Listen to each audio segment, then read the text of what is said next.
Hello and welcome to the StillPeaks Fast DHA How to Start video. The core activity of detailed hydrocarbon analysis software is identifying GC peaks.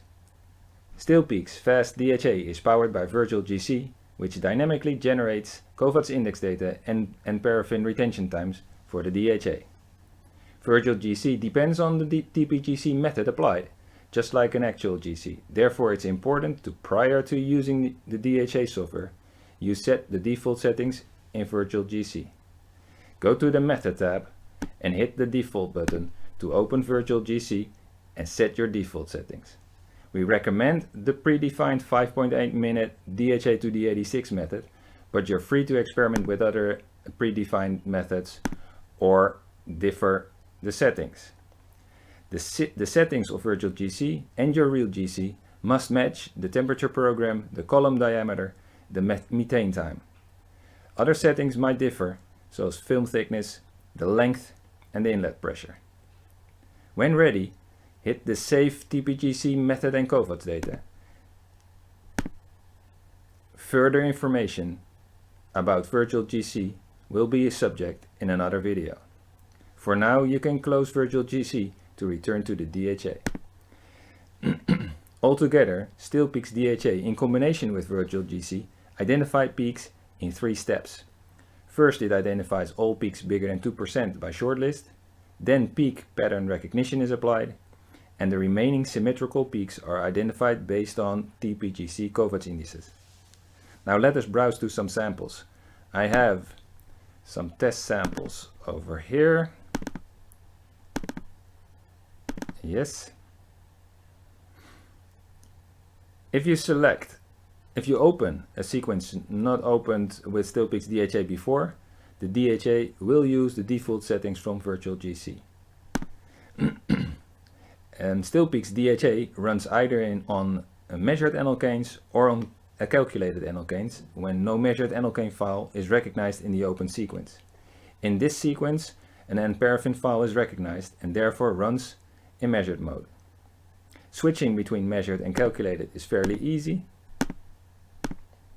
And when you select a sequence without an N-paraffin file recognized, you can manually add an alkane file. It's fairly easy from another sequence. And yeah, the sequence A has an N-paraffin file. Just open and it adds an N-paraffin file to this sequence.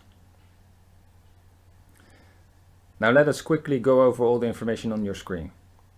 On the right you see the peaks visualized, and in the middle you see a couple of tab sheets.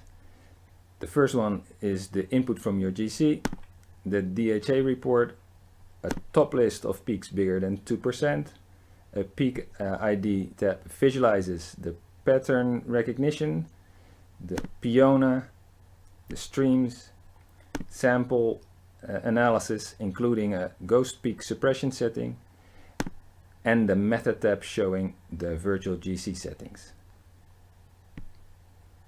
In measured mode, the measured alkanes are being used to identify the peaks. In calculation mode, StillPeaks DHA has many options to optimize the peak identification. Part of the TPGC method can be altered with the arrows below the chromatogram.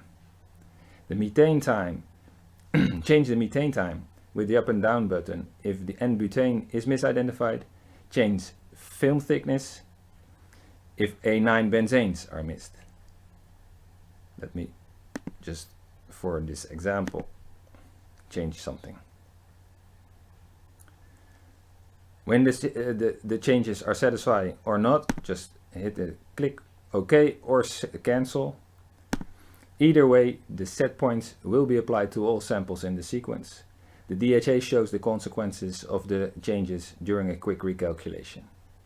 You can also change the whole TPGC method for the sequence via this Sequence Method button. Now Virtual GC opens to allow you to change what is needed.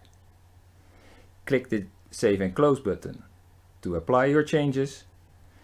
Just click the cross to return without any changes. With this how to start video, we hope to get you started with StillPeaks DHA and virtual GC. In other videos we go into further detail explaining this detailed hydrocarbon analysis and virtual GC. For now, let me wrap this up. When the peak identification is okay, you can calculate the distillation boiling point range. Just click the D86 button. The D86 part of this software will be explained in another video. For now, thank you for watching this how to start video. For more information, please contact us at info@stillpeaks.com. Looking forward to your response. Thank you.